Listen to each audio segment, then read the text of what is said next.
સુરતના બેબેસ્તાન વિસ્તારમાં અસામાજિક તત્વોનો આતંક ઊન પાટિયા પાસે અજાણ્યા ઈસમોએ હિચકારો હુમલો કર્યો હતો ને ઘરમાં ઘૂસીને મોબાઈલ અને રોકડની લૂંટ કરી આરોપીઓ ફરાર થઈ ગયા છે। અજાણ્યા ઈસમોએ બે લોકો ઉપર ચપ્પુ વડે હુમલો કર્યો હતો।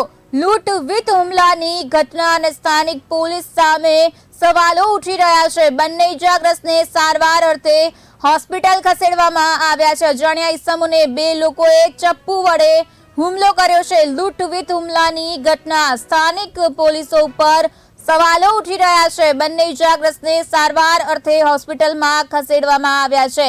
બેબેસ્તાન વિસ્તારમાં સામાજિક તત્વનો આતંક જોવા મળી રહ્યો છે। ઊન પાટિયા પાસે અજાણ્યા ઈસમોએ હુમલો કર્યો હતો। ઘરમાં ઘૂસીને મોબાઈલ અને રોકડની લૂંટ કરી આરોપીઓ ફરાર થઈ ગયા છે। અજાણ્યા ઈસમોએ બે લોકો પર ચપ્પુ વડે હુમલાની ઘટના સામે આવી રહી છે।